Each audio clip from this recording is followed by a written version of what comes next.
Hey everybody, welcome to episode 59. Today's episode, I'm going to do that unboxing I talked about yesterday. Sorry, let me just close something here. Alright, I haven't opened it yet, so it's right here. It came today. Actually, not that long ago. Remember, this is a record. This seems to be a little overkill on the box there. I don't know why, but when you order from like Discogs or any other people who are actually like people who know about records, they send them in a really good, nice, tight little box that, they just pack up with a couple pieces of cardboard and you're pretty much good to go. For some reason, Amazon puts it in these crazy boxes. But then sometimes they put it in a good box. I don't know, they're all over the place. I guess it just depends on where it's coming from, what they have on hand. Who knows? But it's not going to affect my performance, as Nigel would say. Anyways, let's rip this thing open. Okay, first of all, before I do that, does anybody remember, or sorry, did anybody even comment? I'm going to look real quick because I didn't even pay attention, to tell you the truth. But let's see if anybody actually commented on this. I don't think anybody did, which leads me to believe nobody's watching any of these videos. Let's see. Did I get any comments? I got 0 comments. So apparently nobody guessed what new band I got into. That's disheartening. So I guess I'll say that right away in this one. If you watch this video, comment and subscribe, like. I mean, all these things literally take you seconds and cost you 0 money. So I don't know. It seems like it would be a no-brainer, but what do I know? Anyways, let's flip this thing open and see what the new band, the new album that I got. So I'll give people just, well, I can't give you any more time because how would I know unless this was a live performance, whether you know if you know what I want. Okay, so here we go again. Here we go with the Russian nesting eggs. Box with inside of a box. So, you know what my favorite band is? Blank cardboard. No. So I gotta rip through another one here. Now this, why did they just put it in this? And just send it like this? Because they knew that their drivers would probably destroy it. So let's get into this one. It's sticky. Alright, so here is the new album, and the new band that I'm pretty excited about. Keep it at a thing. Okay, can you guess it by the back cover? That's pretty cool. Can you guess it by the back cover? No? Alright, here it is. Anybody know this band? They seem to be kind of popular. They've been out for a little while. I call them new-ish. To me, anything in the last 30 years is new. So, they've been around. Now, this is their second album. The first album came out in 2010, and they formed in like 2006, I think. So, I'm going to say 2010, since that's their first commercial, major commercial. Whatever your debut album is the year I consider you starting in the limelight. It could have formed in the, it could have formed in this 1968, or started the project. But to me, it's whatever year the first album came out. It's when you started the clock. So, the first album I did not get. I would have bought the first album first because I'm going to probably buy them in order. I've been listening to them in order. I've just now completed all of them. I usually throw a few of the albums on while I'm sitting here working throughout the day, and I've listened to all of their albums now. They have 5 studio albums. They have 4 EPs, which are extended plays, which are mostly covers, but some original stuff on those. And I listened to the one live album, which kind of came out like in the mid. I think it came out after the second album or third album. I think. Yeah, I'll go through a little bit of them, because I'm gonna talk about them. So, yeah, this is the second. So I had to order the second album. The first album I guess 2010 vinyl wasn't really catching on right away, so I guess they had to go back and redo or whatever. I don't know. I'm just my guess that, by the time this came out, I think this was 2013, vinyl started to become a thing, but in 2010 it really was kind of, people were just kind of getting into it again, and it didn't take off like it has nowadays. So, so they got to go back. So regardless, I've got it pre-ordered. It's pre-ordered on Amazon. Comes out next month. I think like the second week of September. And so I'll get the first album. Otherwise, I would have bought that one first before this one. But I got the second album, which is called, oh God, I have to say the name. Infestissumam. There's a lot of Latin that this band uses. Obviously, you see some very strong Catholic overtones or anti-Catholic overtones. They are, I gotta warn you now, if you need to be warned, it's not like, they're going to come and get you. But they're pretty overtly satanic band. It's just a show. I dealt with the satanic panic in the 80s with Dungeons and Dragons, and heavy metal music back then. Like I said, when I was in 5th grade or 6th grade, I got Shout at the Devil when it came out. I had 666 Number of the Beast. I mean, all this stuff is a product. Whether these people seriously, are into whatever, and even if they're, as long as they're not hurting anybody, I don't care what they do. As far as my personal religious beliefs, they're kind of private, but I would best describe me if somebody was to ask me and pin me down. I would say that I am an apathetic agnostic. I'm an apathetic everything, to tell you the truth. Apathetic when it comes to politics, and with politics, I'm agnostic. Actually, I'm more atheist when it comes to politics, but when it comes to religion, I'm definitely an apathetic agnostic. I don't disbelieve anything, but I need proof, empirical proof, before I believe anything. I don't have a lot of faith, and I don't really have a spiritual bone in my body, so, whether or not these dudes are, worshiping Satan, as long as they're not hurting anybody, I don't care what they're doing. I'm sure they're not. I've watched a little history about the guy. I understand his whole shtick, and I understand his where he's coming from. His childhood is. I can relate with a lot of that stuff that guy went through, and regardless, I know the types of thoughts that you get, and I know how certain lives can cause you to think a certain way. So I can both relate with him. I'm speaking of the main guy. His real name's Tobias something other. I was when I think Tobias, I keep thinking of the bass guitars, the Tobias bass guitars. Tobias Forge. I'm sure that's not his real name. It's too cool to be a real name. Of course, he is Swedish. Now, that's the other thing. They are a Swedish band. And before I get into what they sound like and their influences and what I think they sound like, I only know of one other Swedish band, and that's ABBA. So they're the satanic ABBA. Let's just put it that way. That's a bad comparison. Although there is some stuff that does sound very ABBA-esque in there. People classify it as, I guess you'd classify it as heavy metal, but some of it's heavy, some of it's not. They're more popular stuff, as in basically the hit singles off of their albums, and they're hits. I mean, they're won Grammys. I don't know if this album won a Grammy. I don't know the Grammy lore behind it, but I just read and watched some of the like a little documentary, some fan made documentary on it.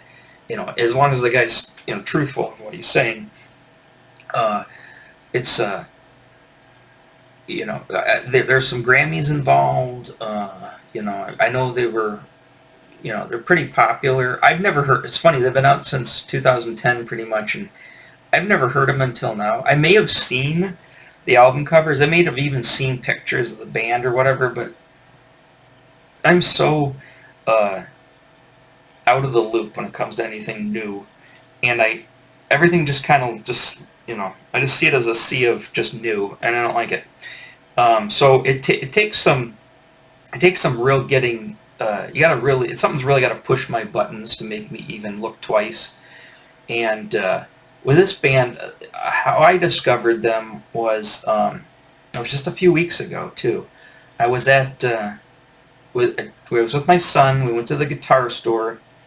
We had to pick up his Metal Zone, his Boss Metal Zone, used Boss Metal Zone pedal because for some reason I won't get in this tangent, but for some reason they put it on the sales floor, but they couldn't sell it to him because it had to be checked to see against like police reports if it's stolen gear, which also my next obvious question to them was, then why did you put it on the sales floor until that was taken care of?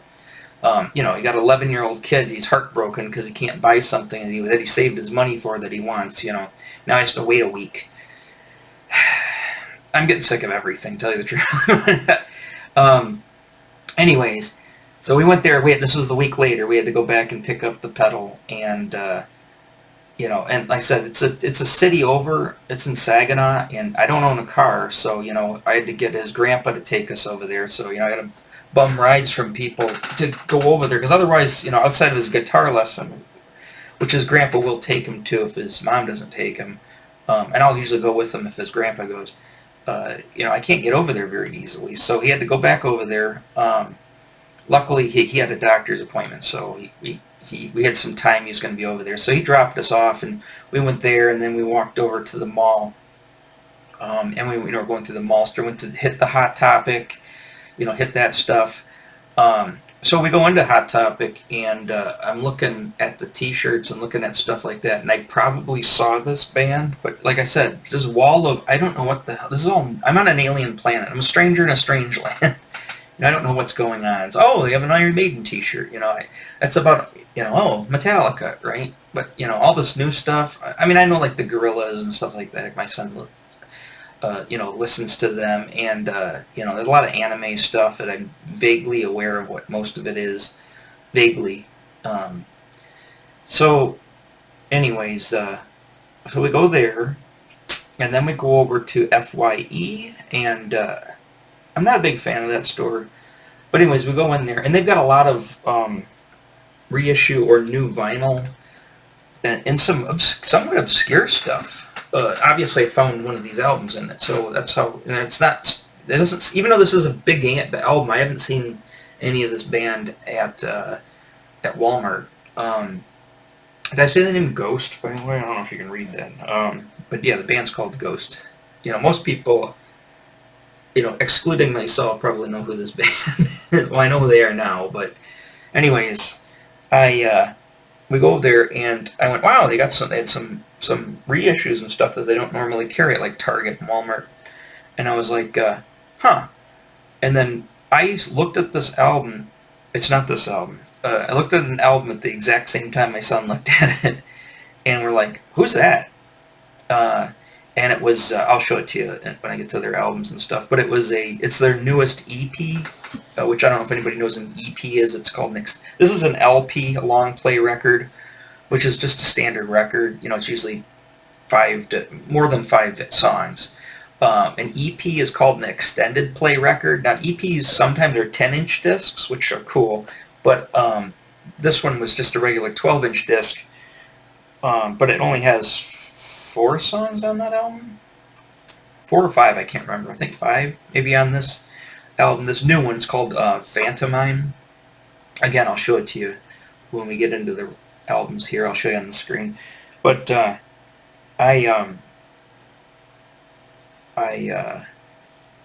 was I saying? So anyway, I saw it's like zeroed right in. I was like, whoa, what's this craziness? It had a really cool cover. Again, I'll show you. But my son, same thing. I don't know who this is. We picked it up. We looked at it. And I'm like, I'm just assumed right off the bat that it's some, raw death metal band that I can care less about. I gotta say, remember when I was talking about Bolt Thrower? I cannot stand death metal. I hate new metal. Can't stand it. I mean, it literally, you know, it sounds like the sound of people taking a shit every time I hear it. I can't stand it. So I just assumed that's what it was. That, or it was like some, other crazy band or whatever. Some new band that I just don't like. So anyways, I looked at it and I was like, well, it's kind of cool, very cool cover. And then I looked at the back and I'm just like looking. I said, I noticed it right away. I said to my son, this is an EP, and he kind of knows what that is because I've been talking about those. And I'm like, and I first saw, I missed Phantom of the Opera, but I looked right down and I saw We Don't Need Another Hero, and I go, is this a cover of Tina Turner's We Don't Need Another Hero from Beyond Thunderdome? I got kind of, my interest is a little piqued.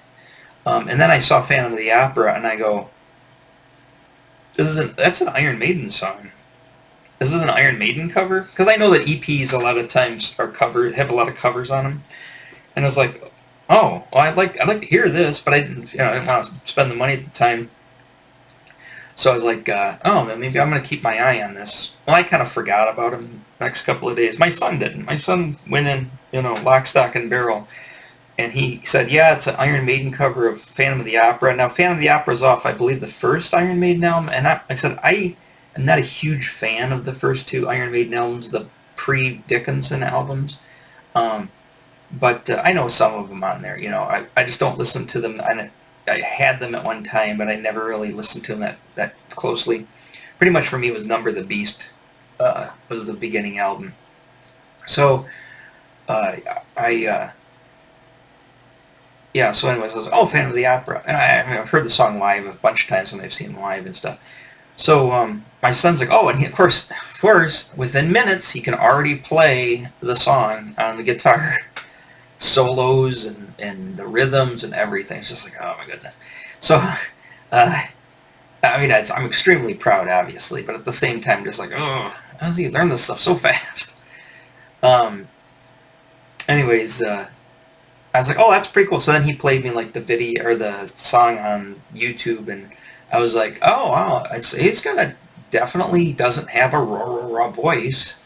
And it didn't sound super new. Like new bands, like I said, anything 30 years and newer than, everything 30 years old and up to me is a new band. But whenever you hear new music, it's, even if they really like the instrumentation, I went through this with like that, with a lot of the synthwave stuff, and I was like, that's cool. That sounds cool. It sounds very 80s and very synthy. And then you hear them sing, and you're like, ooh, sounds too new. This guy doesn't really sound all that new. I mean, he's got I would say, if anything, the guy's voice is mid-range, really mid-range. He can get up there in an octave. He uses falsetto a lot. I don't know if he always uses the falsetto. It's hard to tell sometimes because his voice is kind of buttery smooth. I'd say he's got a very buttery smooth voice that kind of stays mid-range. He never goes really that low, and he never goes really that high, but he will go up a few times.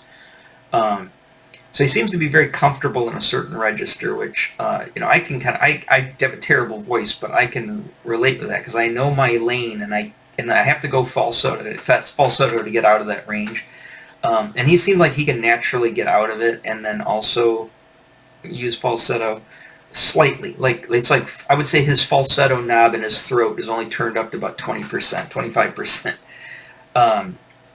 That's what I hear, maybe it is more.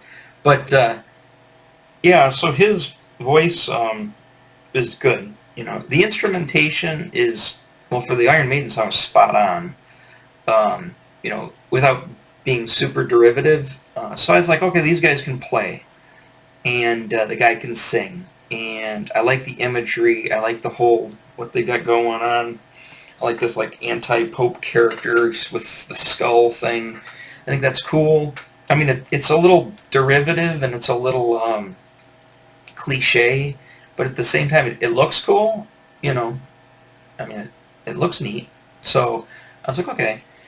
And then we ended up hearing a song, one of their other hit songs, at a live concert. And the live concerts had a lot of energy, and the song was like, wow, this song is totally different. I'll get into that. That's I think it's called. What do I think it's called? It's called uh, Mary on a Cross. Yeah, Mary on a Cross. Yeah, which I think is also a TikTok thing that's going around too now. I don't ask me on that because I am not a TikTok enthusiast by any stretch of the means. So I mean, I watch some shorts on YouTube, and that's about as close to TikTok as I get.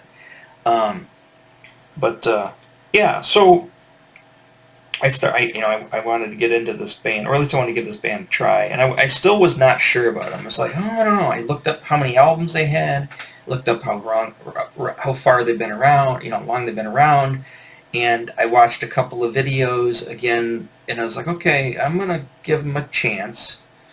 So I figured I'll listen to these studio albums right in a row, and then let's throw in the EPs as I go, because the EPs kind of, are in like the off years of the studio albums.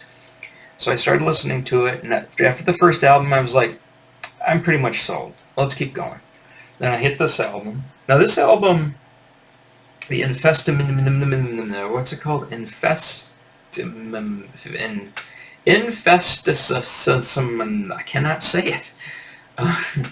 The Infest album, let's just call it that. The Infest album it's good. It's got a really cool video to one of their songs. The song's not necessarily my favorite. It's one of their singles. It's not necessarily the best song on the album, but the video is really cool. It's got like an old, 70s, TV show kind of, like you're watching one of those shows like like Midnight Special, or what's the other one? What's the German one? The German one. A Talk on Talk. No, that's not Talk on Talk. That's art. What the heck is the name of the show? It's like the name of a club, some German club. They've got a whole YouTube channel. They're playing their videos and stuff. But it just seems a lot like that. And then kind of like a mixed with like Sir Graves' Ghastly kind of thing. They're basically a sound stage in a studio that they've got some props and like a curtain in the background. I love when they do that. I do that in my art too. It's like you don't really necessarily you just need some, almost like theater. You just need some theater props, immediate props that the people are gonna like. The riser, the drummer, they got these guys on risers, maybe a little arch background, and then the back's just a curtain with a gel light on it, and then they got the smoke machine cranking, so it's filled it with smoke, and they kind of go that route. I love that. It just looks like, oh, this is so cool. I really like this. Like I said, the song's not. It's good. It's not. I don't know if it's the best on the album. I don't really have a favorite so far on some of these albums yet. I gotta keep kind of listening to them. I've got an overall song I think is my favorite. And I'll key you in on that. I'll give you a good way to kind of get into them. I think if I would have thought of this first, I probably would have gone this route, but I didn't. So I'll show you kind of like my primer on how to get into this band, or how to listen to this band if you're not familiar with them.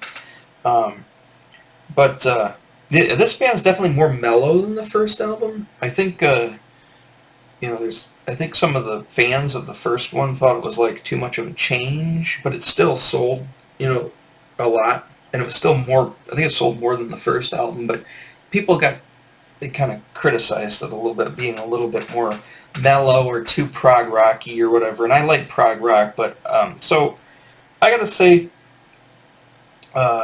it sounds different for a sophomore attempt. It sounds different, not terribly different, but it is, clearly different. So now I've got it on LP. Is it a gatefold? It is a gatefold. I was wondering if it was going to be a gatefold or not. It's a single disc, but it's a gatefold. So I'll tear it open here before I let you guys go here. But let's get on with. I'm gonna go over to the screen here, and I'm gonna kind of hit you with some of the key points. This is gonna be my Cliff Notes version of Ghost, just to kind of give you a quick overall thing here. Let's go to let's see, checking my time. All right, let's go to the wiki page. What, when in doubt, go to the wiki page. Again, don't take it all with a grain of salt, but I'm sure most of this is probably true. And from what I've seen from other sources and watching some documentary-esque stuff, it seems to all coincide pretty much. But it says here, yeah, Ghost, a Swedish rock band. I told you guys that, from Linköping. I don't expect me to know any of these words. I could barely read English to begin with. In 2010, they released a 3-track demo by a 7-inch vinyl titled Elizabeth, which I believe is the only single off the first album. Later their debut full-length album, Opus Eponymous. Opus Eponymous. Cultosaurus Erectus. It's Opus Eponymous. That's their first album. And they should pop up a little picture. I'm going to go to my... Yeah, there's a picture of the album. Pretty cool. It looks very Salem's Lot. It also looks very Imaginos by Blue Oyster Cult, too, which I could definitely tell you Blue Oyster Cult is a huge influence on these guys, because there's a lot of very Blue Oyster Cult-y things in this band. And that, again, this is it's pushing all my buttons. And so it pushed the Blue Oyster Cult button right off the bat. The song Ritual was chosen by Kerrang, I think is Kerrang, not the thing inside the robot in Ninja Turtles, but I don't know exactly what Kerrang is, but it's one of the 50 most evil songs ever. So if that's if you want evil, I guess it's the one of the 50th most. Which one? Number 1? Number 50? I don't know. It's got Grammy-nominated album. Was widely praised. So it was nominated. It didn't win a Grammy, the first album, but it was nominated.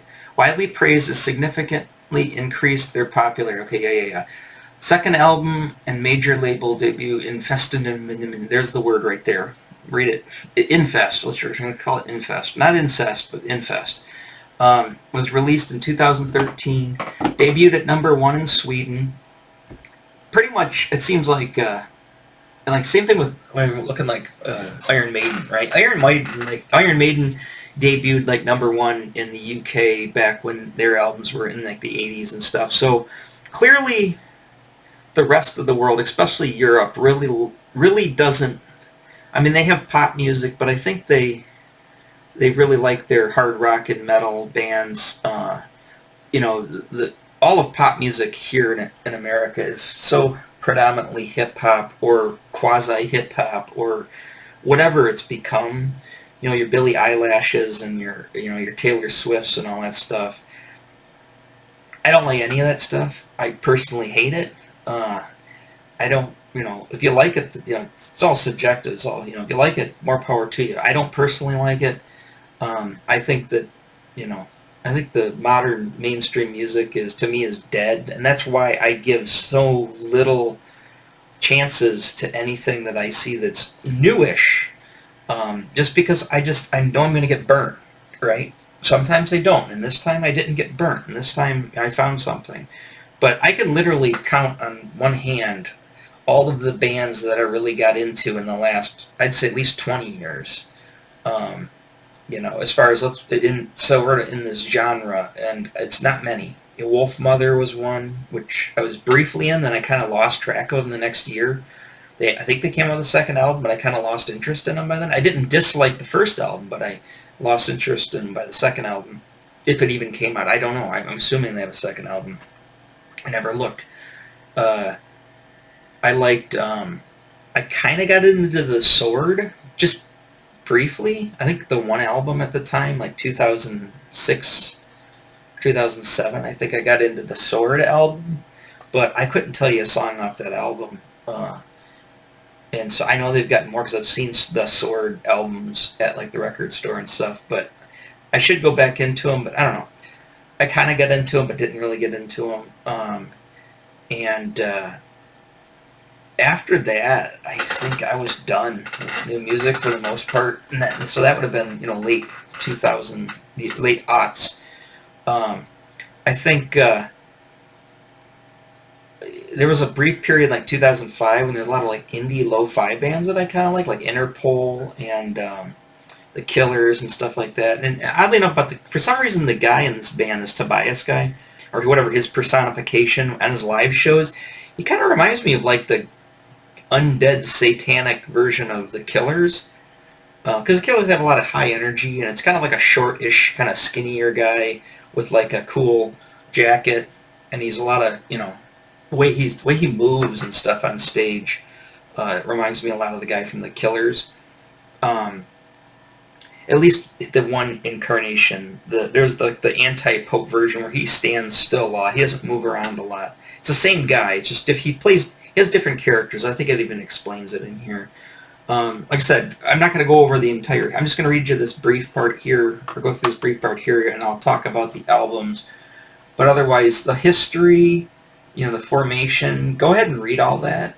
Go to the wiki page, and if you're interested, and read all that. Like I said, there's a few documentaries, like fan-made documentaries on YouTube of people that are kind of telling the stories. There's interviews with Tobias guy, and he kind of talks about some of that stuff. Yeah, it's all on here. So go ahead and read. Go at your own leisure. Go read that. But I'm just gonna hit the bullet points here. I might even go even less than that. It did win. It did go to #1 in the best hard rock and metal albums for because in the United States they got to hyper categorize everything. So it did that. They had another single, Cerise, off another album. Remember they had 5 studio albums, so I think they talk about them here. So there's the Opus Eponymous, the Infest album, 2013. Meloria, that's an easier one to pronounce, 2015, and then they had the prequel or however you pronounce that, 2018. I think 2017 is when they did the live album, and then Impera is their 5th studio album, 2022. Obviously, between 18 and 2022, there was the pandemic, so I'm sure that put a monkey in the wrench for a couple years there for them. So this was their newest studio album. Like I said, the brand new album that came out this year in 2023. It's an EP, an extended play album, The Phantomime. Ghost is known for its eccentric onstage presence. Got a thumbs up for me right there. 7 of the group's 8 members, there's a lot of people in the band, known as the Nameless Ghouls. So the band, he does this clever thing where he keeps all of the band members anonymous with like masks and dresses them all the same. He's the only like character personification that was known outside of the Nameless Ghouls. But he's come out and he's taken his makeup off and he's said his name's Tobias Forge and blah blah blah. So he's kind of Kiss unmasked himself, which you can't do the Kiss thing forever. Obviously, you're gonna get caught at some point, or somebody's gonna catch you without your makeup, or you're probably gonna want to do an interview where you don't have this stuff on. So, he's been unmasked. Some of the ghouls have been unmasked. The ones that have quit. There was some I'll talk about it if I even come across. There's some controversy that he had with some of the band members. I could understand. I mean, if you're a band, if you're a musician, and you're making it big time, and nobody knows who you are. I mean, it's got to be kind of shitty, And at the same time, it is his project. It's his idea and concept. So at the same time, if you agree to his terms, I guess you really don't have a pot to piss in, unless he's somehow actively trying to screw you, which I don't think he was. They think he was, but I don't know. I don't get into the politics of the band. It's to me, it's just fluff that I don't really care to know about. I'm more into it for the music. I mean, they'll talk about the music, the technical parts of the music, or inspirational stuff, or talk about the music. I'll listen. But if they get into like, these dirty politics in the band, whatever, I don't care. I don't care for that. I don't care for in real politics, so I don't want to listen. Yeah, the Nameless Ghouls wear virtually identical face-concealing costumes. Prior to 2017, here we go, a lawsuit was filed by former members of the band. Lead singer Tobias Forge obscured his identity behind a succession of characters bearing the title of Papa Emeritus. I think I'm pronouncing that right. Portrayed by Forge in a prosthetic mask and makeup, the persona has been described as a demonic anti-pope. There you go. I mean, it's not super original, but it looks cool. And has undergone 5 incarnations. Number 1, number 2, number 3, Nihil, which that probably means something, and number 4. So whatever his latest incarnation is what he is. And then, the 2018 album Prequel and subsequent world concert described as being unrelated to the prior Papa Emeritus character. Copia's costume consists of either cardinal vestments or black and white tuxedo. What was that guy that popped up? Oh, multicolor eyes. He also sports a prosthetic mask with black makeup and multicolored eyes. Features which are present in each Papa character. Sorry. In March 2020, the final show of a Pale tour named Death, Copia was promoted to the title of Papa Emeritus 4, a persona which Forge has continued to use for the album Impera and the associated concert tour, the Impera tour.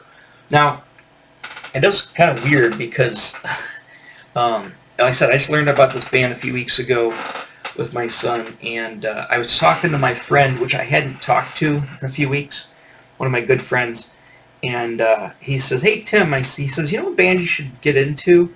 He says, me and my other friend, which is my Ruther friend, we went to this show at Pine Canab. I don't know if you know Pine. It's called DTE Music Center nowadays. I still call it Pine Knob or Pine Canab just to be a smartass. But to me, it's always Pine Knob. And I've seen many a show at Pine Knob. It's a great place. It's a great outdoor event. It's not as cool as something like Red Rocks, but it's still pretty nice outdoor event place. Anyways, he says, "Oh, we went and saw this character," and I said, "Let me guess, Ghost." He says, "Yeah." That's so weird. I said, I just got through discovering them myself. He's like, "Oh, I've been into." Of course, he's been into them for years. He's into his, I don't know why I didn't mention to him before if he's been into it for so long, but I think I said that to him. I said, "Well, why didn't you tell me about these guys before?" Anyways, I just thought that was weird. So they just were on tour. That was just a few weeks ago, so they were just here. I missed it, and probably will be a long time till they come back. I'm sure it'll give us more time to get more connected with the music. So when they do come back, I'll be more, more learned. My son, if he still wants, I mean, he likes them now. Who knows if he's going to keep liking them. Anyway, so yeah, I won't get into the history.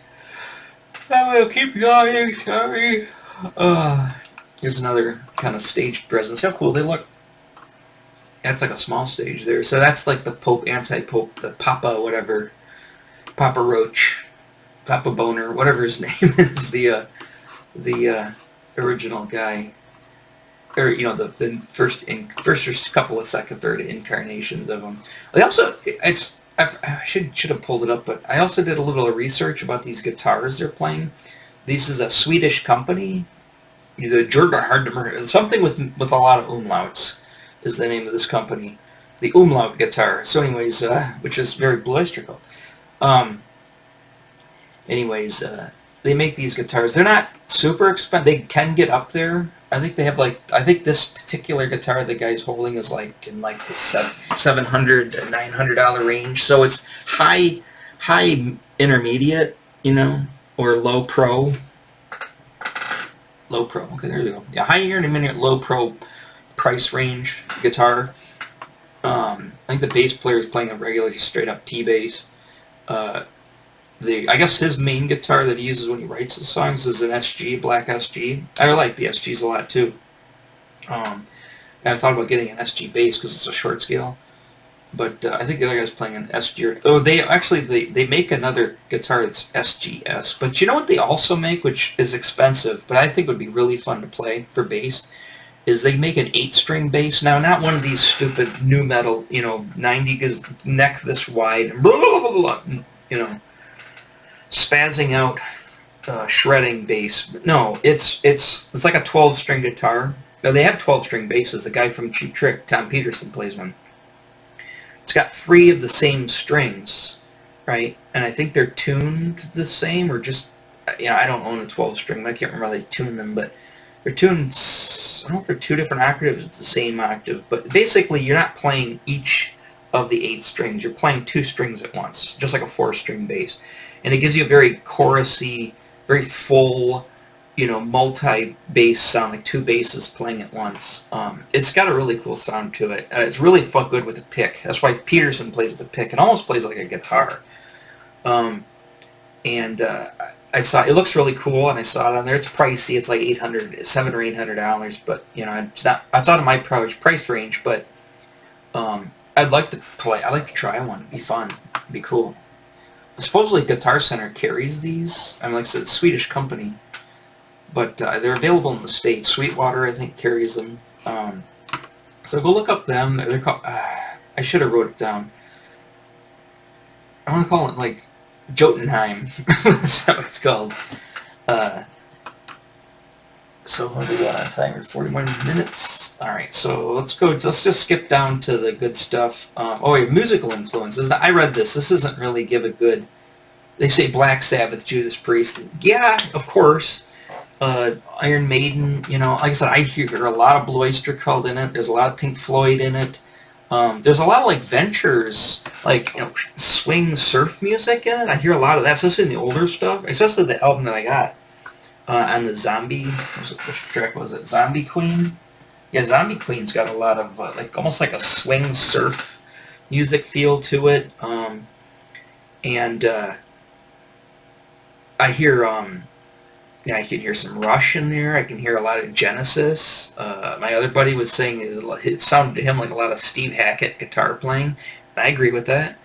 It's got a lot of... And what's really nice, and we talked about this last night, my buddy and I, another buddy, that I was kind of talking. He discovered it through me. He said, and he was absolutely right, is, talking about the stereo. And I think this is true. I think Rick Beato was talking about this too, about new music doesn't use... They don't take advantage of stereo. Everything is pretty much just all up front and in your face. But, obviously in the 70s, a lot of songs, really use that stereo, that space and the stereo space. And this band uses it a lot. And you'll get the bass and drums, like especially if you're using headphones like these. You'll get the bass and the drums kind of like in the center of the room, and then you'll get a lead guitar, which will sound like I'm clearly using a Les Paul at certain points, and using a lot of sustain, and you get that very back, almost very distant guitar solo, like a lead. And it'll be like over here in this space. You'll get like the chugga of like maybe a riff, a more of a heavier riff. But it's not like super in your face chugga. It's very gated or very. It's definitely very a lot of string muting, a lot of like noise cancellation, like quick noise cancellation. So you're getting like a chugga. You're not like a not like that. You're getting like a like that. You get a lot of that over here in the space. So if you listen to it in headphones, or you got a really good, surround sound system, you'll get a sense of the instruments in different areas of the room, which is awesome. I mean, that's part of the love, and that's part of the passion of listening to music, is hearing that and the way that's set up. And it's not just all pushed in front of you, And it's just like, I don't want to hear it just all like right in one spot. I want to hear it in a room. I want to be able to feel the music in a room. And they do that. That's what we were talking about last night. And it's a breath of fresh air to see that. I mean, you don't see that often anymore. And speaking of breath of fresh air, there's also an interview with was like a quick interview with James Hetfield. He had on a Ghost shirt, and they said, "Hey, you know," and he's like, "Yeah, I'm a fan."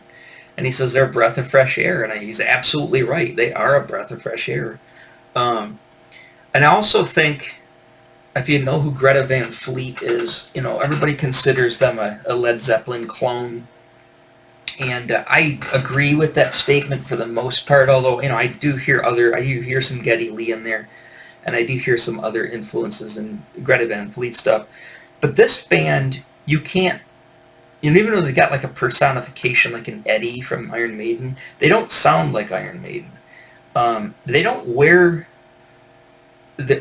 their influences on their sleeve. They have so many. It sounds like so many bands, and it goes through so many incarnations. And I think a lot of that has to do with him changing his personifications, and also changing up the musicians. The Nameless Ghouls, they're different musicians.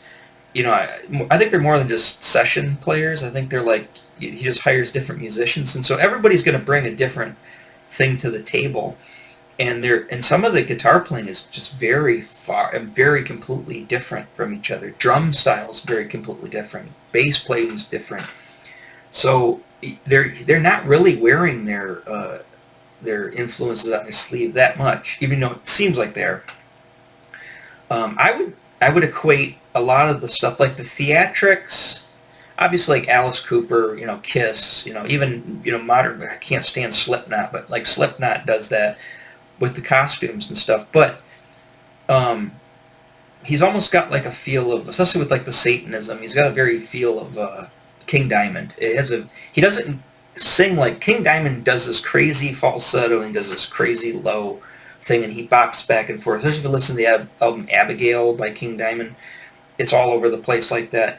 He doesn't sing like King Diamond, but he has this like the presence of a King Diamond, and the way his cadence and how he kind of sings his songs, you know, he kind of goes very melodic. He goes very, you know, kind of deadpan at certain parts. He doesn't really like talk so much. He's still singing, but it's a very King Diamond-esque feel to it. Again, but he doesn't really wear that influence on his sleeve very well. I mean, outside of the smoke and the skin on the Satanism stuff, it's not 100% King Diamond. Like I said, I mean, I hear everybody in there, you know, and they're talking about these, you know, influences here. And there's the controversies. There was a spot. Let's just read this real quick. So, Ghost's satanic theme has proven problematic for the group, especially in the U.S., of course. While recording Infest in Nashville, Tennessee, they were unable to find choral singers who would sing their lyrics, forcing them to record parts of it in Hollywood. Of course, the den of Satan is in Hollywood, so why not go to the mouth of madness? So they recorded parts of it in Hollywood. The group was unable to find a record manufacturer in the U.S. to press the album because it featured artwork showing nudity, which resulted in a delay to the album's release. When one of the interviewers suggested that the band had become more radio-friendly and they were being accepted into the U.S. mainstream, a Nameless Ghoul replied that in the U.S. their music was banned for major chain stores, most late-night television shows, and most commercial radio stations. He said, so yes, mainstream America is absolutely welcoming us with open legs during the interview with Loudwire in October 2015. Like I said, I think they showed up on the Jimmy Kimmel show. They did Come Here Sunshine, or I can't remember the name of the song. It was the Sunshine song. They played that on Jimmy Kimmel. I saw that on YouTube. But yeah, it's yeah, they have gone a little more. It kind of, you know, they started out, you know, kind of going a little berserk there, little out, you know, for getting some shock value. I think they kind of reined in a little bit that to be more commercially successful, especially in the United States. But that's probably most reason why Target and Walmart stores, I feel like it's Spinal Tap again. It's like both Sears and Kmart stores refuse to carry the album just because of the cover. It's my Fran Drescher from Spinal Tap. That's so Spinal Tap right there. Again, pushed my Spinal Tap buttons. And the other thing about Spinal Tap in this band too is he doesn't come across, from what I've seen, in the band itself, just in general, if you look at some of their artwork, they come across, they have a sense of humor for sure. They're not like one of these like death bands. It's just like, oh my God, buddy, it's like the Ultimate Warrior when he first started wrestling. It's like, all right, buddy, lighten up, Francis. It came across very, they come across like they're not self-deprecating, but they're self-aware, and they have a sense of humor, and that's how I am. You push that button to me too. I'm very self-aware and have a sense of humor. So you push that button, and they come across like that, which is great. I think that's good. It lightens the mood. It makes them more likable for that specific reason. There's different versions of the guy. I think that's kind of his most recent thing here. They can even buy these masks. A lot of merchant. This band has gone crazy with the merchandising, which is, if you get into this band, just be prepared to open your wallet if you really want to buy some stuff. There's that cool guitar again. Anyways, they sell these masks. I sent a link to my son. I haven't seen my son just started school, so I sent him a link for Halloween. I said these masks. I said you might want to be one of these guys for Halloween. He didn't respond to me about it yet, so I'll see what he says on that one. But this is I can see why my son. These are pancake heads. My son is all about the pancake heads.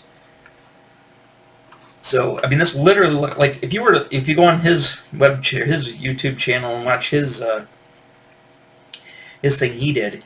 He's got one of his first videos. He recorded this video with he had like a pentagram in the background, and he's got his red Ibanez guitar. He's wearing his jean vest and his leather jacket, and he's got one of his Halloween costumes from a few years ago on, which looks a lot like this. And it's like he's doing this. It's like he was like he naturally on his own creativity, was thinking like this band. So when he saw this, I mean, obviously that pushed his button. All these pancake heads in there. Loves those pancake heads. If you don't know what that means, I mentioned it before. We were playing Fortnite a lot in 2020, and there's literally a character has a stack of pancake for his head. His head is a stack of pancakes, and he. Ever since then, my son, I know the type of characters my son likes. It's always somebody with a goofy head, like a toaster for a head, or a camera for a head, or TV for a head. Some kind of pancake head. So that's whenever I see characters that I know my son's going to like, I'm like, hey, there's some pancake heads in this. You might want to see it. So, loves his pancake heads.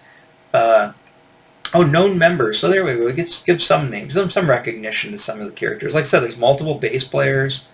Multiple guitar players, keyboardists. I mean, the whole band is pretty much, got multiple people at certain incarnations. So let's go to the discography real quick. I'll show you the album pictures just better. Just kind of like the discography, the way they lay out.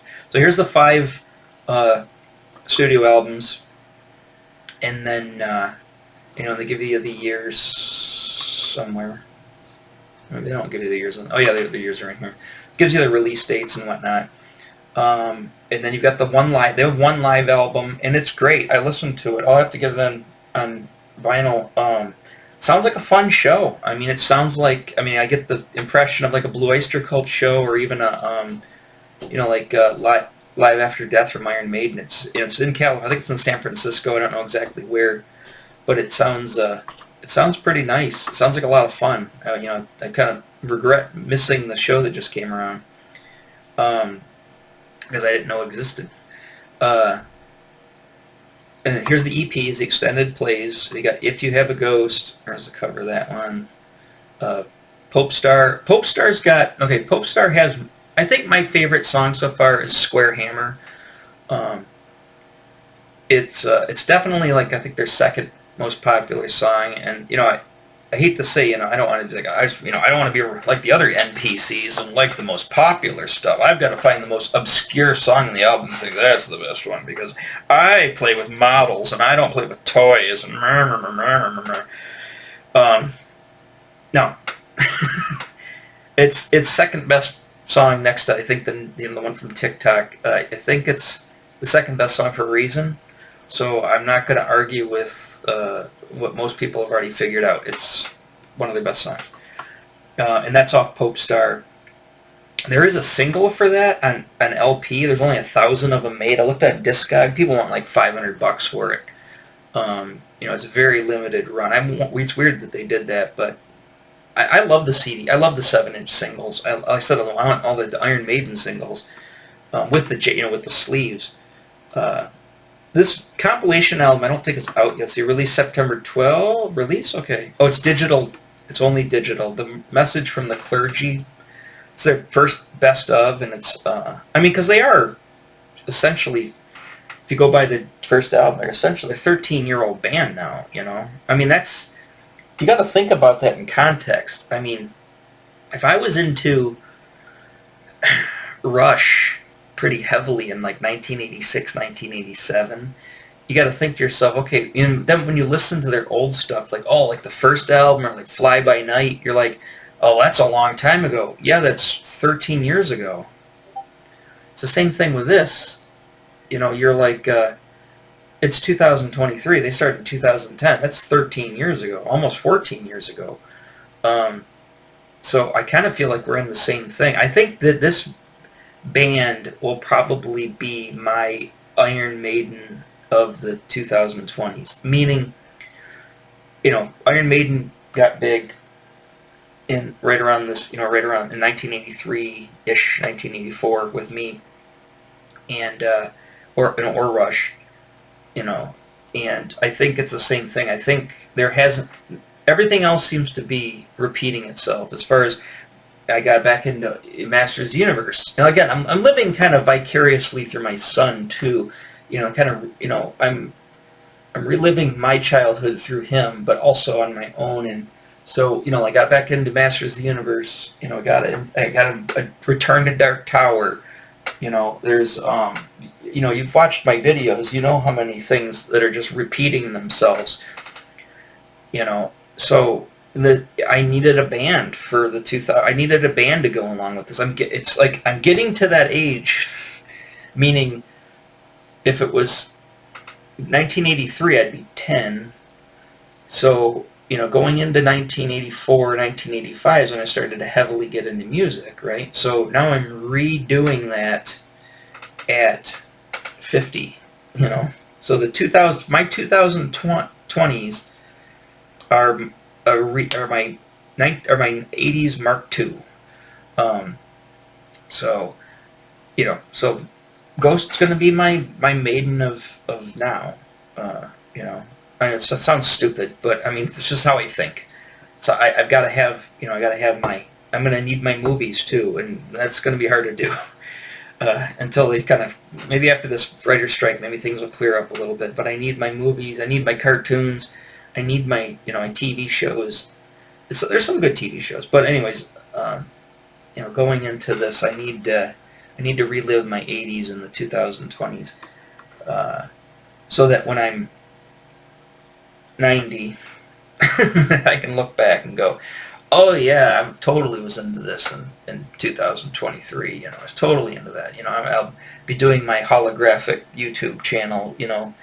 With my life support machine. I'll be like the Emperor in Warhammer 40,000. Be hooked up to these machines and stuff, and be half a corpse. Be half there.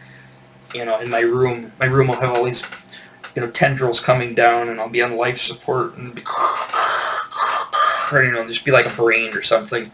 I'll be thinking and you'll be telepathically picking up these. Doing my broadcasts, and it'll just appear in your brain in like a three-dimensional holographic matrix, type of thing. And I'll be talking about 2023. Anyways, so here's the singles. So here's my suggestion. If you want to get into the band, and I'm just about to hit an hour, if you want to get into the band, my suggestion is just go to YouTube Music. If you got a YouTube Music account, that's great. You know, make your own playlist. I'm assuming you got a YouTube account, which will just be your YouTube account. So just go to your YouTube Music. You know, go to YouTube Music, the website, and just look up Ghost. They'll pop up. You'll see this. You know, you'll see the guy, the Papa guy, and here's the albums. And this is that album. Remember I was talking about the album? This is that album. See if I can't blow up the picture. That's the album that caught my attention and my son's attention, obviously. And that's pretty badass. That's a pretty cool cover. You know, that's pretty neat. I actually did order that. I did order that also. It just hasn't come yet. It'll be here, I think, tomorrow. My son will be here tomorrow after school, so he'll get a treat and see that. It's got his Phantom of the Opera on it. But that one I didn't get out of. I got the second album and the last EP. Those are the ones I have coming so far. Or I've got one, but this one's coming. So, and again, yeah, here we go. Phantom of the Opera. We Don't Need Another Hero. Jesus, He Knows Me. That's one of their originals. That's a pretty good song. It's got a music video. I think that's the other single off this. I think the two singles are Jesus Knows Me and Phantom of the Opera. But I would suggest, I mean, you can just go back to the beginning. Here's the first album, Opus Eponymous. Listen to the first album, like I did, 2010. Go to 2013. Listen to the one that I just got, this guy here. And then I'd say skip up to 2000. I don't think there is a 2014, is there? Oh, so it's 2013. I thought it said 2014. So I have, or if you have Ghost, which is the first EP, you could listen to this. You can definitely tell that's a Nosferatu homage. Just like I think that's Salem's Lot, Nosferatu. I've seen, isn't this Amadeus? It looks like Amadeus. Amadeus. Yeah, Amadeus. Sorry, I had to do it. Looks like Amadeus. So if you see this Ghost BC too, there's another weird thing. I guess they got sued by a band who said that they had the rights to the name Ghost, so they had to change it to Ghost BC. And then they resolved that, and then they won the case, so they do own the rights to the name Ghost now. So they've gone, since then it's just been Ghost. So if you see that Ghost BC, that's what that is. I think this is the only album that has it on it, to tell you the truth. So this first EP. Then you go with Meloria, which is, like I said, starts to get heavier, more rocky. Also a little more poppy, too. 2016 is Popestar with Square Hammer on it. Great song. There's a really good song on there too called Bible is really good. Missionary Man's an Annie Lennox cover from the Eurythmics. It sounds pretty cool too. But I Believe's a good. I'm definitely gonna get this because this is a great EP. This one's got 5 songs on it, and of course there's Square Hammer. I'm not gonna play any of the songs because I don't want to get copyright dinged.